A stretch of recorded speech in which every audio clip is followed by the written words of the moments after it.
So welcome to the node.js package maintenance team meeting for November 5th, 2015. We'll follow the agenda, which was posted in issue 275 in the package maintenance repo. So to start out with, are there any announcements that people would like to share?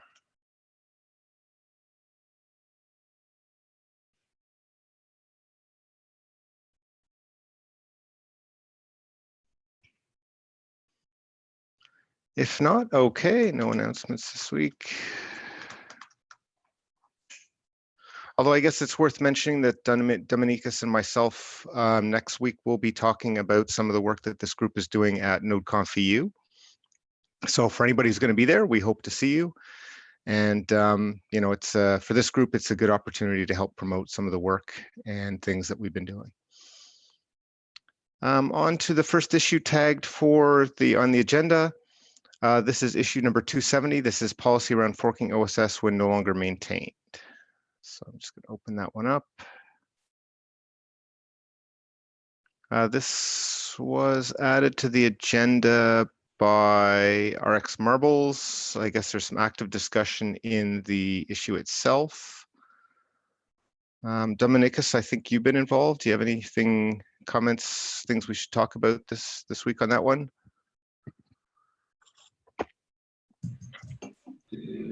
Which one? This is number 270, policy around forking OSS when no longer maintained.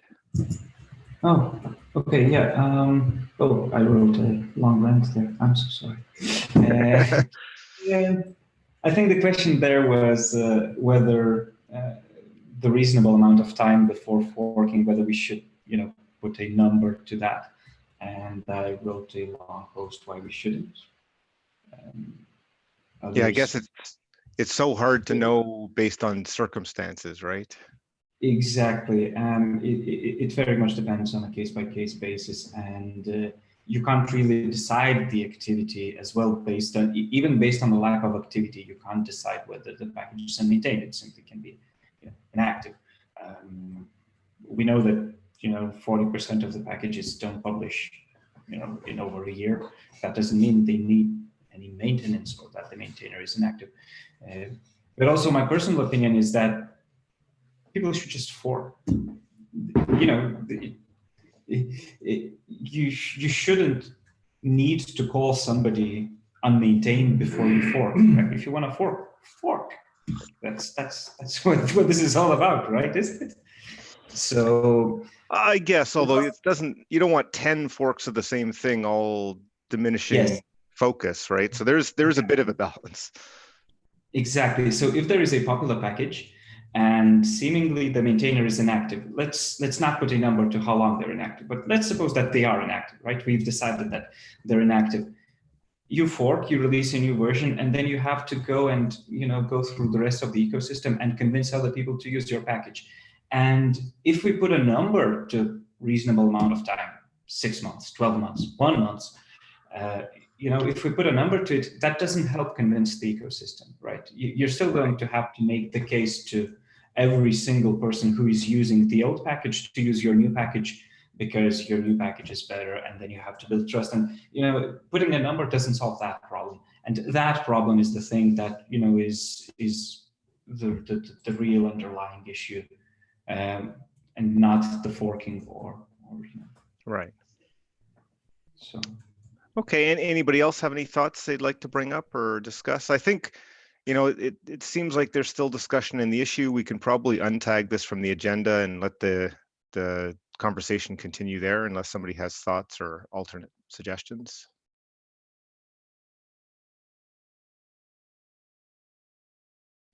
Okay, so I'm going to untag that and we'll move on to the next issue in the agenda.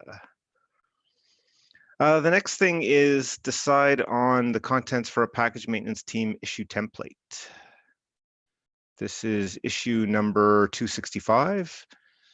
It was opened by Edgar, and just looking in the issue,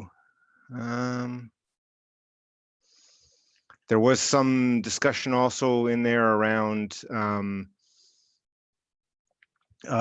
like how long and how many approvers and that kind of stuff as well in that same issue.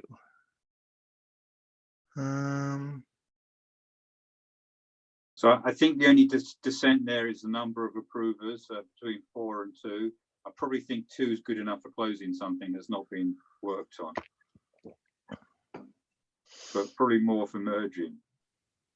Right. Yeah, I don't know. We haven't set any guidelines in terms of that. The only challenge we found in other projects is if you have too many, you can spend a lot of time trying to round up those approvals. Yeah. So I think the issue for us is we've had things that we have lots of approvals, but nobody really wants to merge because we haven't got a policy. Right. Okay. Because nobody wants to offend anybody. Like, we got everyone's opinions. Sure. So, yeah. So I mean, so what do people think? The suggestions so far are 4 approvals, no blocking review, X days after last approval. What we've got in like Node Core, I think, is like 2 approvals and 48 hours. I suggested, possibly 2 approvals, no blocking review, 7 days. It's sort of the balance that we feel is appropriate between how quickly or how urgently things need to land. Like the less urgent it is, the more time we can ask for, or what's sort of the balance we want to strike on that front. I think if we go 2 seems rather low, especially if we're writing for the future of the ecosystem. And we know we have at least 2 people on each side of these binary arguments. Right. So I think maybe, and that may be even another division, like for example, on our minutes, I'd have to go back to see how many times we actually got 4 people to review them. Now that, those are probably less important, but I'd agree, like on best practices, you're right, we probably need more than 2. If we start at 4 with no blocking reviews in 7 days, we can always lower it. Sure. Yeah, if we decide that. Okay, does that sound good to people? Yeah. Okay, so just to make sure, when you open a PR, you need to get 4 approvals and then wait 7 days and then merge. Yes, and we can lower the 4, but if we start at 4, that should appease everybody, and we can just make it lower as we go forwards. Yeah, I'd actually written it as 7 days from the time the PR was opened. Like the time, in my opinion, is to give people enough time to have seen it and object. Which is, that's what I was going to bring up. With this group, it's not a very high priority and a high activity group. So it's not something like Node Core, which gets millions of eyes, totally gets millions of eyes. We have the bi-weekly cadence. So I think 7 days after last review is kind of reasonable. Okay, sure. Maybe for the minutes, we don't need that. Maybe for the minutes, it's 2 days or whatever. I mean, they can hang out there. It doesn't really matter. Well, yeah, and as well for the drafts, it probably doesn't need that much because it's a draft after all. But yeah. But I think having one set of rules to start with, and because once you start to make exceptions, then we found the experience is it's harder. People have to remember that. Yeah. 7 days from time 4th approval was received. Is that right? That's what I'm hearing. Okay. Okay, so then I guess we need to have a volunteer to PR that somewhere in. How do we PR? I'll raise it. That's not. Yeah, I mean that's. Okay, it's to PR into the README. Yeah. So let's get down onto the document. Okay, so we're going for our 4 approvers, 7 days, and 7 days from the 4th approver. Yeah, that's what I'm commenting in the issue.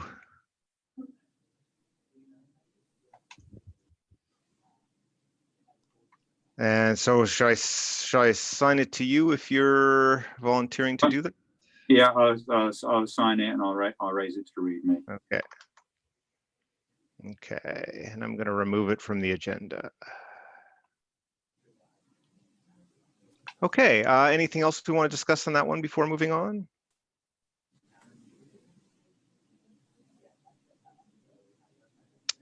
Okay, if not, the next one on the agenda is number 241, which is future direction support field. We've had quite a lot of discussion on that front in terms of figuring out something that would work and for both sort of making the data available offline, but also allowing it to be updated, dynamically, in a sense that, it's not necessarily tied to the publish. I think if we go back to issue number, not issue number 4, there's a comment 14 days ago from LJ Harb. LJ and I got together, we kind of brainstormed, and this is the proposal we came up with, which I think he was okay with and seemed to cover both situations.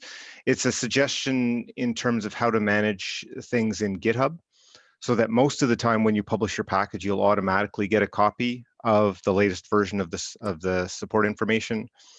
But the canonical, or whatever the right word is for the authoritative copy, is actually at a URL, which is pointing back to the same GitHub repo, the same document. So, you publish your package, you will get a copy of that in the publish, but the package.json has a link back to that file in the GitHub repo, so you have the dynamic copy that you can update at any time. And there's a little bit more in there around, suggestions on how to manage, sort of assuming that you're in GitHub, how it will default back to, there's a default. Then if you want to actually have the case where you want to have, say, one GitHub repo which has your support information for multiple packages, you can actually override that and say, okay, no, it's in this other package. And then if you want to have it in a different directory other than the default, there's also a way to do that. And it leverages the existing repo section that's already in the package.json. So there's been some discussion since then, not necessarily a huge amount. So I don't know if people have thoughts or comments that they'd like to discuss today. So we did some work on a package support blog, but the problem was, we had a longer meeting the other week. We've obviously come back. So I think come back to a broader understanding with LJ. Perhaps we need, because when I look at the issue, the future direction one, and perhaps we need to document it a bit more. Perhaps we need to alter that blog we were doing for package support to update it. Because I don't want to keep going round and round on this one. It appears like we've reached a consensus, but it's not. I don't see it written down. Right. Clearly. So I was just thinking the next steps are to PR the latest suggestion from that LJ Harb and Dawson into the doc. Update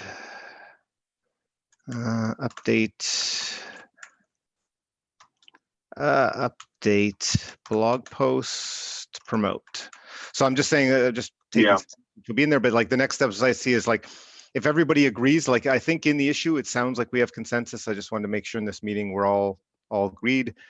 I'll take the action to PR that into the doc itself.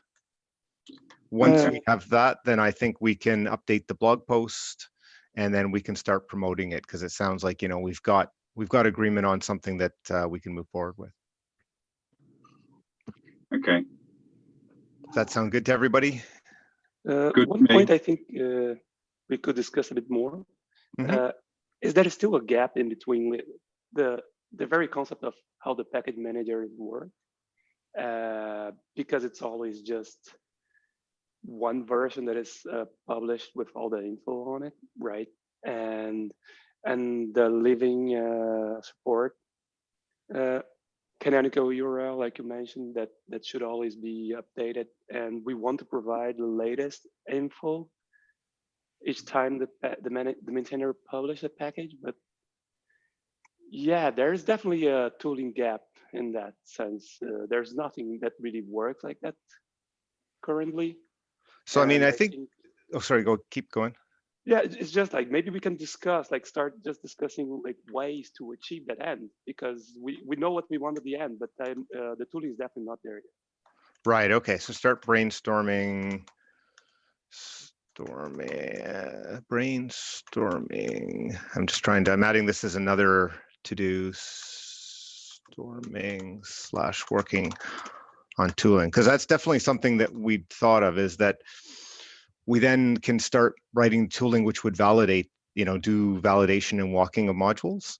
And I think because it has the URL, it should be able to get the dynamic information all of the time. I guess the longer term, we potentially want to work with NPM to see if we can get them to add to their tooling. But the feedback we got was they'd like to see some usage before they would start thinking about that. Although I don't think that means we couldn't come up with some PRs and stuff even to the NPM client if we think that there's specific things we'd like it to do, because that would be a very concrete thing that then could be discussed and so forth. Is that along the lines of what you were thinking, right? Yeah, definitely. Yeah. Okay, so we'll add that to the list, and yeah, we should definitely do some stuff on that front.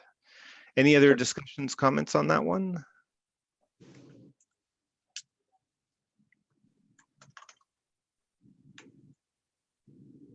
Okay, so let's move on to the next one, which is 236, standard grammar reference word keyword references to the release times.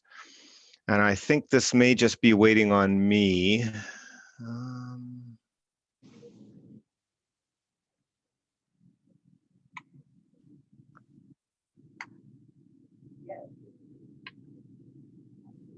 I think we're waiting on a PR in release, and I think the website also needs updating, and maybe even node core to make sure we've got the consistent language everywhere. And website to make sure we have the consistent.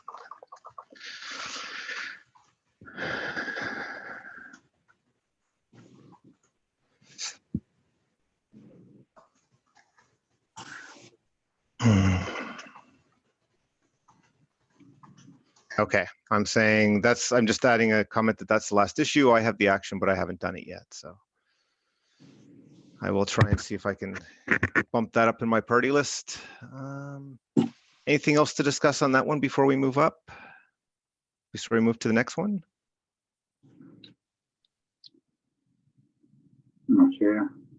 Okay, so the next one, and actually here, I just want to go back and discuss the issue. I just want to take a few notes on previous ones so I don't forget to have them for the minutes. Hard to pick time. In.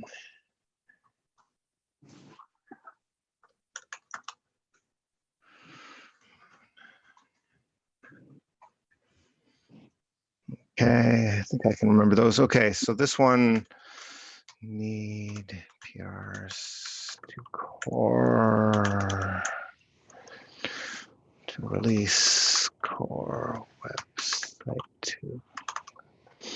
Okay, next one is number 233, document top 10 Express issues. I don't think there's anything new on that one. The main thing really to mention is that there is an issue that's related to ramping some people up in terms of triage. Not this issue, but it's related. And a few people, including Jarish Punatel, are starting to get involved in some of the packages. And the sort of good thing on that front is that GitHub introduced that new triage role. And so, it sounds like Wes and Doug are fairly supportive of adding a few people in Express with that role. So we'll experiment and see how that works.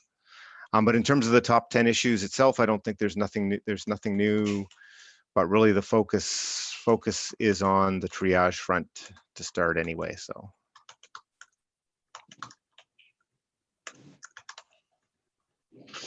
Okay, so if anything else people want to talk about before we move on to the next one?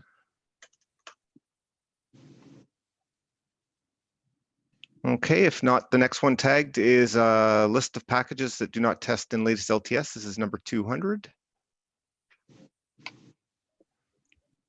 Yeah, I think I added that back to the agenda.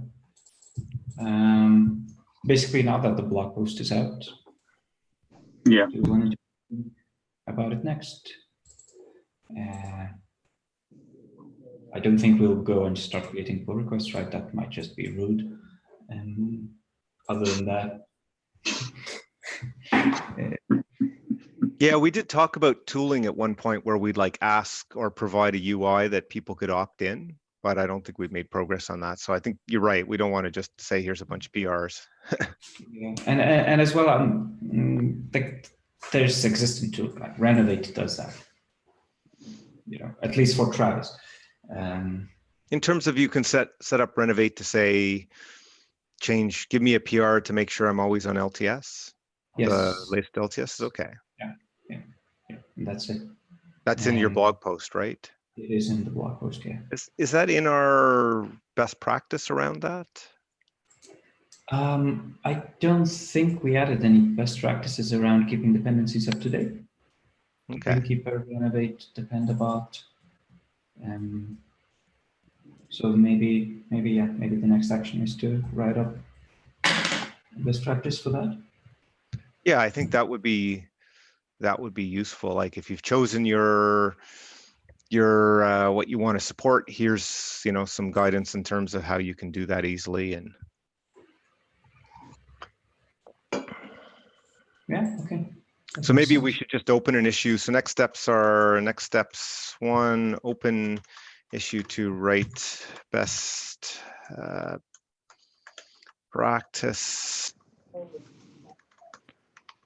for keeping dependencies up. 8. Is that something you want to volunteer for? You got probably a good portion of that in the blog post. Yeah. And then the other one was open issue as reminder to repost, to publicize periodically. Like for those who haven't had a chance to read the issue, what I was thinking is like probably every 4 or 6 months, we should look at what we've talked about and, go through and blog on it again or repost the blogs or whatever, right? Because doing it once isn't necessarily going to catch everybody. There's new maintainers, there's people who didn't see it the first time. And so we should be sort of periodically, doing some promotion of these things. Does that make sense to people or? Keep telling them. Right. Okay. So I'll take the action to open that issue unless somebody else wants to do that. Okay. And the idea is we'll just leave it as a running issue that we review periodically and we can list things in that we want to promote.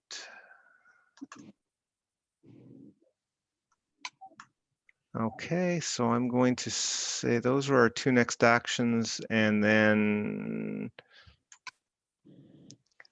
anything else that we should discuss on that one before we move on?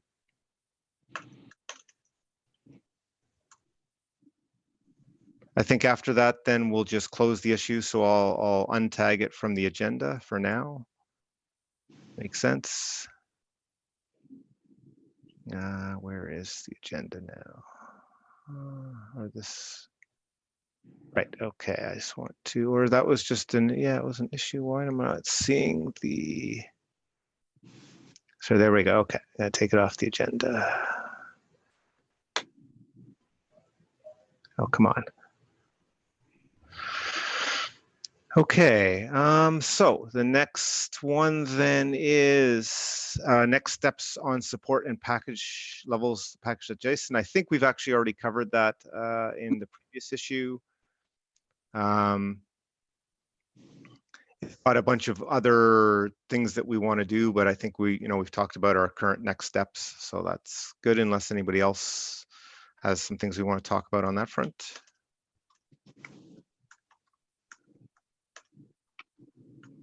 Sorry.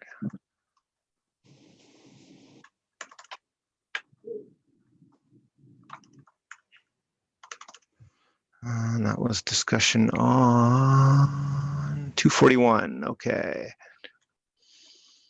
Okay, so the next one is npm ignore or package JSON files. This is 164. Let me just open that one. I don't know why it's not showing up as a link, but let's see what happens. Well, didn't Ben Chip do this? Didn't they come to agreement on this for the ignore files? I read it. Okay, I'm just looking for the draft blog post for published baseline practices guide. So that was 243, I think. And it's been merged. So that was merged 24 days ago. So I think this one we can just close. Is this? Yeah. Okay. Close. Which is why we need the rules for closing. Well, in this case, it's not a PR, right? This is just an issue. But okay. I mean, I think in terms of closing things like that, people should feel comfortable closing it in that, for an issue, if we close it by accident, we can always reopen it, right? There's not really I often say, it looks to me like this is ready to be closed. Let me know if you disagree and we'll reopen, right? And that's fairly low impact if you make a mistake.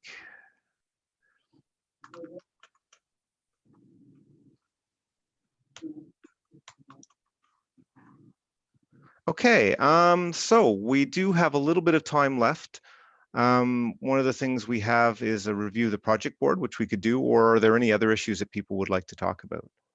So when you go to the Node EU, which I can't go to because I'm going to something in London next week, and that's too much. I would have liked done both. What are you just going to evangelize exactly what we're doing, or you can talk on specific points? Here, let us, I think we could take this group today through the presentation if you want to see that. Okay, so let me bring this up. Docs, sorry.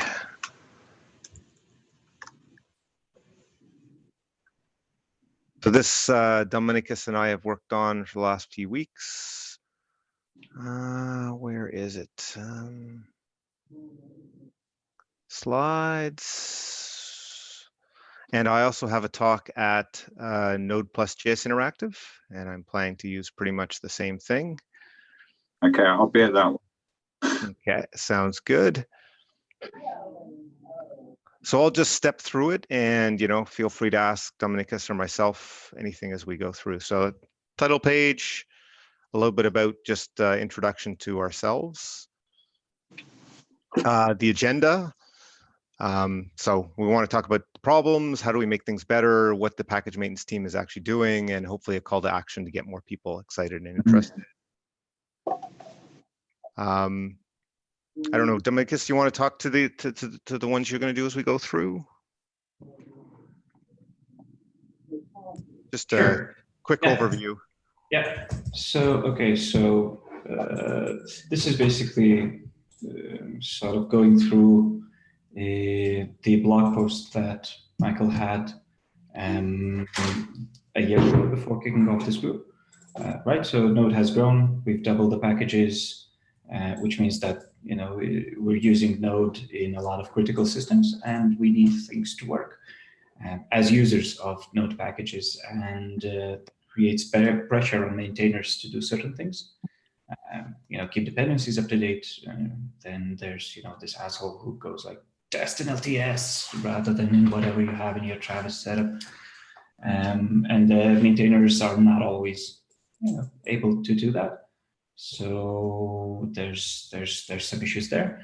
Then we had a couple of incidents over the past couple of years. You had the ESLint scope, you had the event stream, you had some other less prominent ones.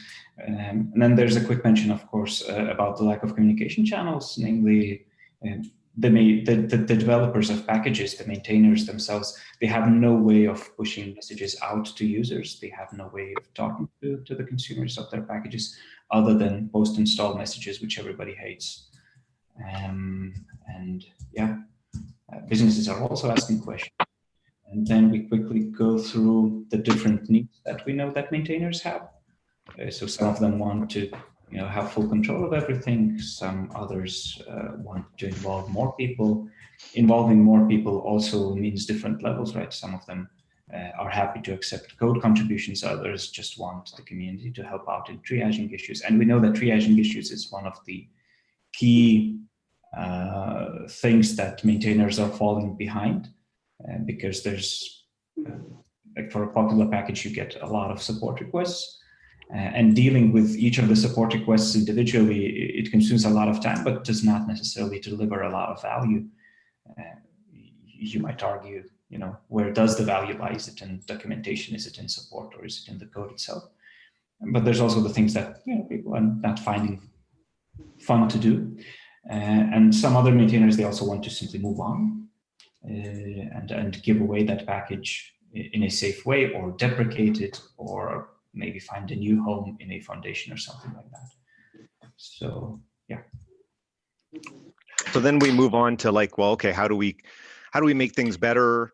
And as we've talked about, it's around reducing mismatched expectations. So doing things that will, if a package maintainer created a package as a hobby, but now it's being used by 3 million, there's 3 million downloads a week, and businesses are depending on it, there's a bit of a mismatch in expectations in there. So hoping to close those mismatched expectations. A lot of that is through communication and collaboration. So building channels where the consumers and maintainers can communicate with each other, for example, the package support that we'll talk about later on. It's also good to build communication and collaboration between the maintainers themselves. There's lots of things that, as a package maintainer, you have to figure out how to do. And in many cases, you don't have strong feelings of how you need to do it. So if you can just comfortably adopt a best practice, that's a good thing. And then really just increasing the communication between everybody involved is going to be helpful. The next one is working to make it easier to maintain packages. So building tooling, best guidance, all the different various things that will help it reduce the amount of work that a package maintainer actually has to do. And then finally, promoting responsible and sustainable consumption. So helping businesses understand, the packages that they rely on, how well they're supported or not, and, hopefully motivating them to get involved and support and work with the dependencies that they depend on, and being able to make, help support them being able to make the business case that it's actually important in terms of their overall risk management. So basically, hey, a year ago, we launched the package maintenance team, which is all about working on doing those things we think will make it better. A little bit about the history where, there was, we'd started a discussion on module LTS because we found that people have really resonated with the node LTS release cycle and approach. But we found in those discussions that there was a more fundamental problem we needed to address first, which was really the package maintainers having a trouble just keeping up with what they're doing today. We have representation from the consumers, package maintainers, people from the Node.js core, because it's important to the success of Node overall, NPM, and hopefully will excite more people in terms of can it be you? And fundamentally, it provides us a place to work together in terms of sharing processes, practices, and so forth. So what are we doing today? We're doing some work to understand the state of the ecosystem. We're working on support info, working on best practices, developing patterns of engagement, and working on tooling. State of the ecosystem. So I'll let you go through this one. Yeah. Okay, so state of the ecosystem. In trying to understand what's going on, we have some surveys on pilot packages, and we have some numbers that we scanned from the top 1,000 packages. The surveys, yeah, just going to mention that people can go take a look at them, and we'd also accept them filling out the surveys as well.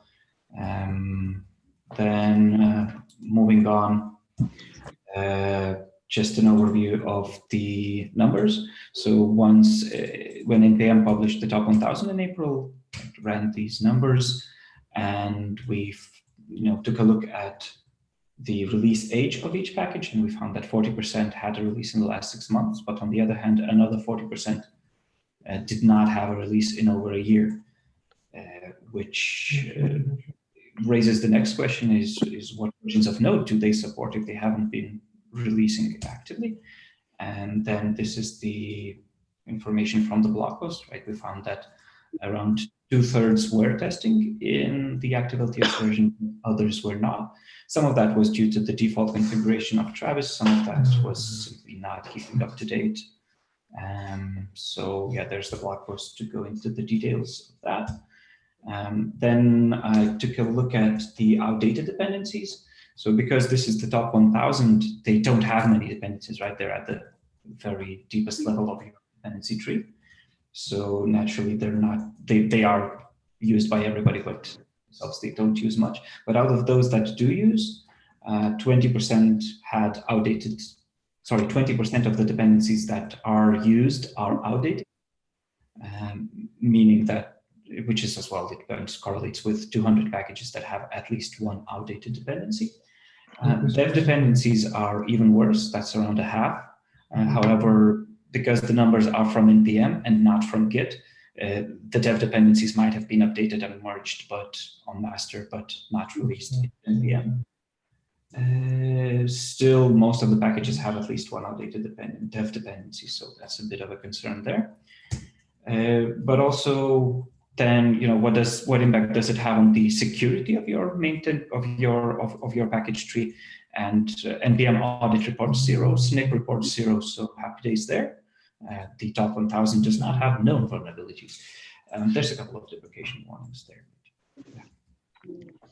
And we go through the support info. So basically targeting, I won't go into detail here, but talking about the different components, what they are, talking about that we're working on best practices. Again, not going into much detail, but saying that we're working on best practices in the different areas. We have them in draft and non-draft, so please go take a look. And it's a good place to contribute as well. We're working on patterns of engagement. So as we said, we chose a couple of packages. We want to experiment with what works because, if 100 people showed up in a project all creating new functionality, that wouldn't necessarily help the maintainers at all, right? It would just cause more work. So we want to figure out what's actually helpful. We're currently working with Express, and just to highlight that, triage is again one of the things that they've really asked for. But the other approach that we're modeling is, helping with triage, having a top 10 list so that it's really focused on what the maintainers think is the most important. And then also identifying key objectives, like for Express, it's HTTP, one is an example is like adding HTTP 2, where they could use a larger bit of work at the more macro level. And you get the links for the most details. Mentioning the status board that Wesley's put together, talking about some of the progress we've made on triage in terms of our issue for adding some, tags and stuff, and how information on how you can get involved in the triage. Oops, now I'm, okay. Then we flip back over to what we're doing on the tooling front. Yeah, just quickly going to mention the things that Wesley already has on the PKG.js organization. So that's the support validation, node version, resolving from keywords, the status board, and then going to raise the stuff that we're currently discussing. Right, we have the issue open for the 2FA in CI. Just going to introduce what the problem is and why we need to solve it, and then just mention the options that I'm currently thinking of. I'm working on a pull request right now. I hope I will open it this week. I'll probably finish it off on the plane to NodeConf, and as I land after landing, and yeah, I'll detail the pros and cons of the various options that we know of right now and open that for discussion in the repo. And then, yeah, a quick mention of the things that we'd really like to solve going forward, namely the package long-term support and the CI/TGM for packages and their ecosystems. And then we finish off with a call to action. Hopefully we've got, some excited new people who want to come in and join and help out. Great. Well, thanks for doing all this work, guys. Michael, we did it in 15 minutes. That's not a good. I don't think we actually did the presentation, right? We went through quickly. This audience knows what we were talking about. So no, we've done this a few times, and I think we've got it down to the 30 minutes that we have in the time. I don't think we yeah. Anyway, I know you're making a joke there. So so any questions, comments on that, or any other things we should talk about before taking a quick look at the status board?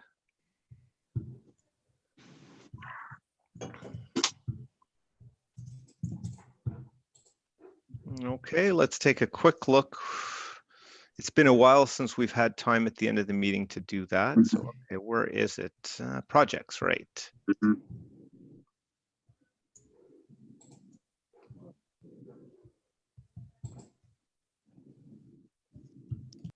Okay, so blog post to get broader feedback on support info. So we've already talked about that one. Yeah. Reach out to Travis to get option that includes LTS, I think. Let's see. Opening that one. Oops, that's not what I want to do.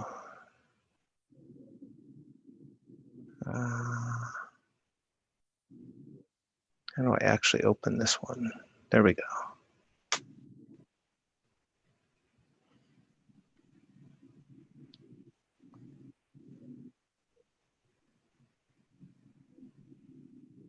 So I think, yeah, this is related. We wrote the blog post. I think this is pending the issue that is open on Travis' side. Okay. Which is waiting for another issue on NVM side. Okay.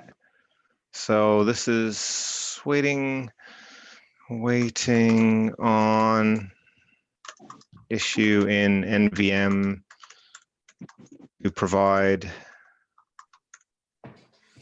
option for all active LTS releases? For basically oldest LTS release, yeah. Okay, for oldest, okay.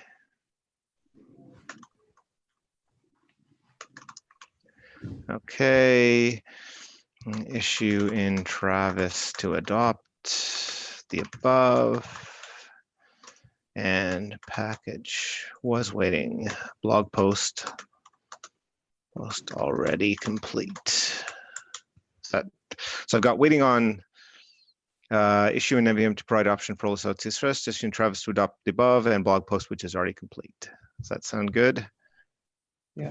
There are some discussions on the GitHub Actions side as well, which are mentioned in those blog posts, but I think that's maybe a separate problem. Okay. Right, we should probably, if we want to do something on the GitHub Actions, it's probably good to have a separate issue so we don't forget.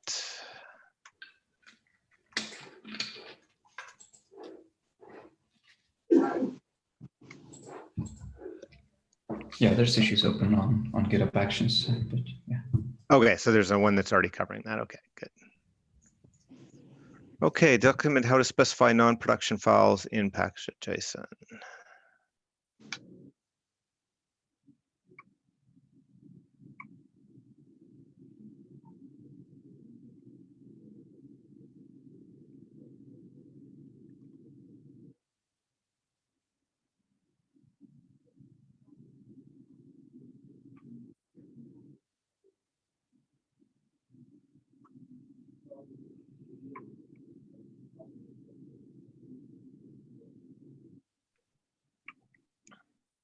It looks like it's still outstanding. Any comments, discussion on this one?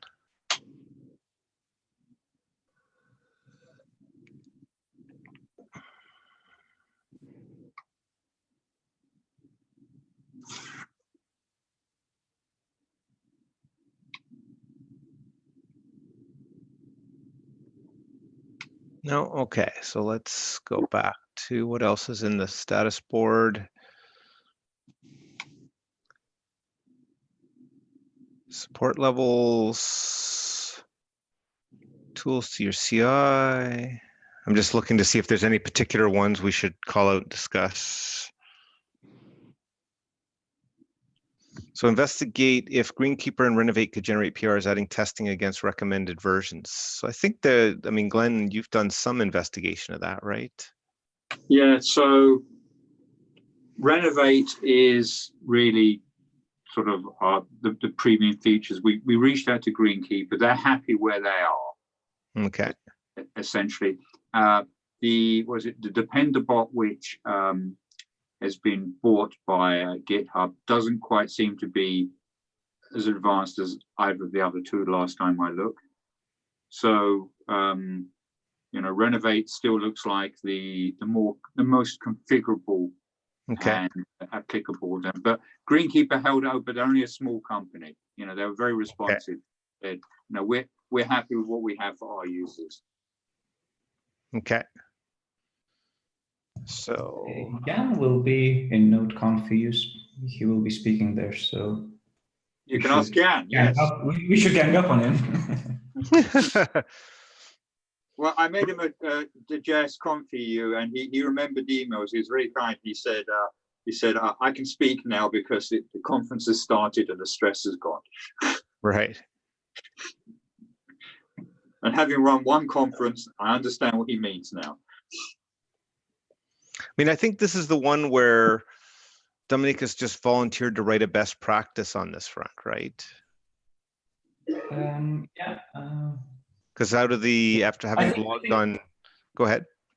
Yeah, I think for this issue, the issue itself, what the issue title says, investigate, Glenn has done that. We know what the answer is there. Basically, Renovate does that, and all the other ones, not at the moment. Yeah. Okay. So yeah, it's just a matter of writing up that best practice, right?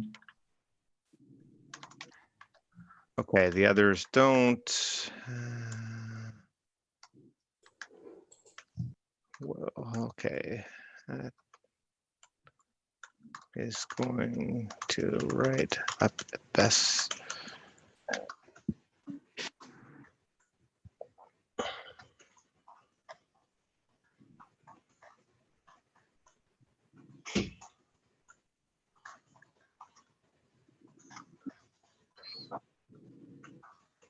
So I think we can say we can close this, right? Yeah. Okay. That's good. Okay, baseline practices testing. Maintainers, security reporting. Security reporting, I think there's actually a PR open.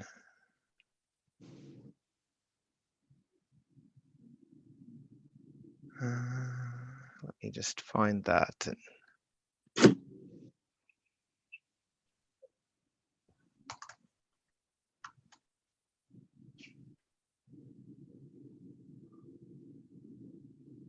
This one.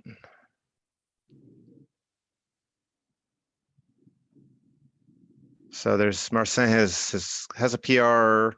There's been some discussion, so certainly if people can engage there, and hopefully we'll end up with a good baseline practice that we can use there. There's also discussion of at the OpenJS Foundation, should we have like guidance for projects? And I think we'll probably base that off of what comes out of this. So let me,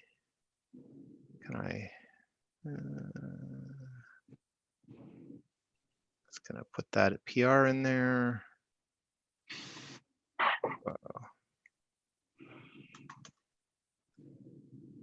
Oh, and he's already commented the PR there. So okay, so I don't even need to do that. Sounds good.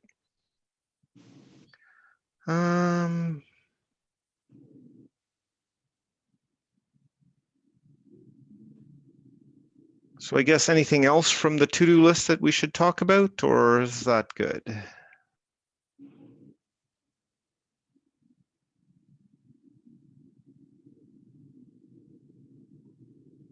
Okay, so if nothing else, is there anything else that people want to talk about before we end for today? Yeah, I kind of missed the announcement at the beginning. Yeah. But I'd like to mention the NPM might be shipping the NPM fun command this week. Okay. Release schedule for, I think, later today. So that might be going into it. So basically, it is tangential, very tangential to the backing from the support schema, right? Okay. So it's kind of NPM exploring with that, and yeah, I think it's a first iteration. We're trying the waters with regard to the funding aspect. So we'll see how the community will react, and we'll definitely love to hear from this group too.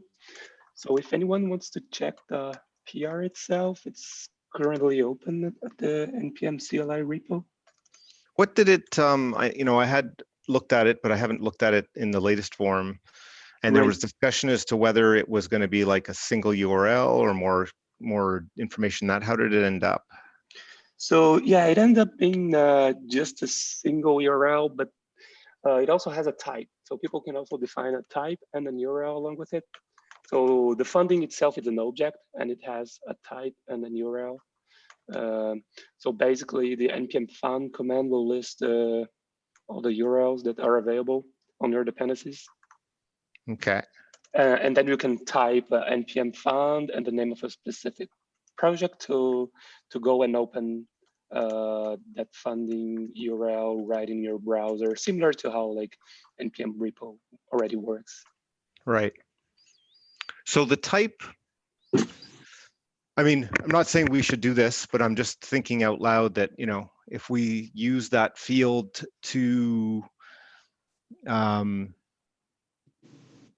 basically point to the structure that we've defined for the support info. Yeah. That would give tooling for people to automatically display that easily, right? Yeah, the way I see it, I think it would be easy in the future to plug the support schema into the npm fund command itself. Right. It's just that, yeah, right now it's very exploratory. Like we definitely will hear back from the community and iterate on it. Like, right. Yeah, Jordan already brought in some arguments. Like there are some good points in there and his feedback on the PR.